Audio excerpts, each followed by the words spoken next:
Hi, everybody, and welcome to Teaching Tip Tuesday, brought to you by the Center for Inclusive Teaching and Learning here at UWSP.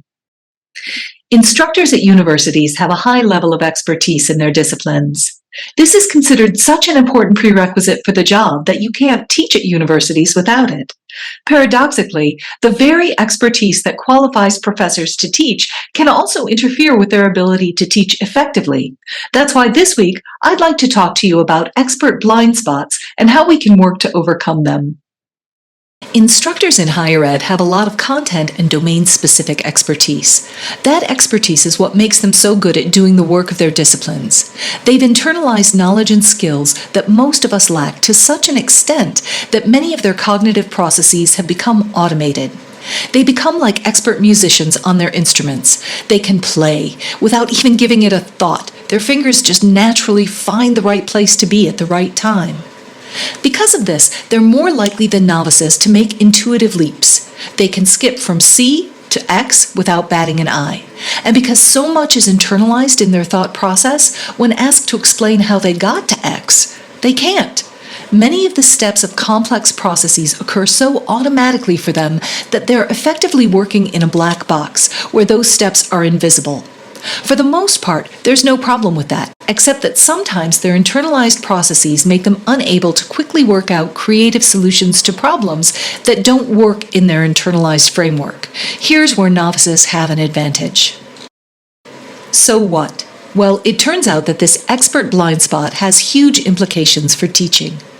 All of that automated and intuitive processing of information, that black box, can prevent instructors from seeing the cognitive steps that novices have to take in order to acquire a new skill or new knowledge. For most experts, it's been so long since they had to consciously perform those cognitive steps that for them, they might as well not exist. But nobody can effectively help learners to gain knowledge and skills without conscious awareness of those steps.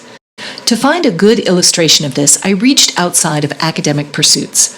Let's suppose that you're trying to learn how to fix up a 1965 Chevy, and your mechanic friend is helping teach you. Let's say they give you an instruction: adjust the ignition timing. To your mechanic friend, this may be a perfectly transparent request, much like one of our learning outcomes. But is it transparent to you? What do you need to know before you can accomplish this task? Let's say your friend is able to tell you that the first step in the process of adjusting the ignition timing is to attach your stroboscopic to the battery and the current sensor to the cylinder wire. What? Okay. You need to know that the stroboscopic is the stroboscopic timing light, and you need to know what the battery is, and you need to know how to attach the former to the latter. You probably can't intuit that the wire is the wire leading to cylinder number 1, and you may or may not know what the current sensor is. There are a lot of hidden details in the first instructions that your friend has given you that your friend has taken for granted, and until you understand them and perform each of these, along with the 6 remaining tasks that Bing Chat told me were important to adjusting ignition timing, you're going to be stymied. As an expert, when you teach, you're likely to make the same mistake. You'll assume something is perfectly clear because it's perfectly clear to you, but maybe not so much to your students. So how do we correct for this? How do we get beyond our own expert blind spots? There are 3 things that you can do in your pedagogy that will greatly help to mitigate the effects of your expertise while you're teaching. First, take the time to unpack all your learning outcomes. You should be able to specify the component knowledge and skills that students must acquire in order to achieve the learning outcome. A great way to make sure that you've outlined all of the components in your black box is to ask a novice. This is something we at CITL do really well, since we're not experts in your content area. But you can use a friend in a different department if you'd like. Outsiders and non-experts are more likely to see what you're missing than you are. After you've identified the components, make sure that you're providing the educational platform for learners to acquire the component knowledge and skills. This should involve practice, not just instruction. Next, since achieving the more complex learning outcome involves integrating the components, be sure to provide practice at this integration.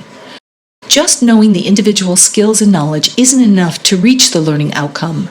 Learners need help understanding how to put the pieces together. Be aware that early in the integration process, there may be some backsliding in achievement of individual skills, since the cognitive load of trying to accomplish multiple tasks simultaneously is higher than when performing one task at a time. Finally, be sure to stress and practice recognizing the conditions under which the application of the knowledge and skills is appropriate. Remember that knowing how to complete the task and recognizing when you should perform the task are different things.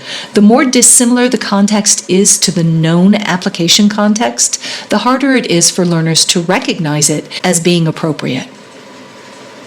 Remember, your expertise in your discipline can blind you to the learning process of your students.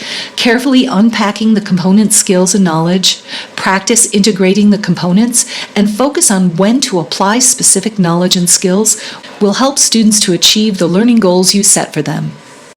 And that's this week's teaching tip, brought to you by the Center for Inclusive Teaching and Learning here at UWSP. Your one-stop shop for teaching support. Visit our website to schedule a consultation for help with course design, learning activities, assessment, or pedagogy.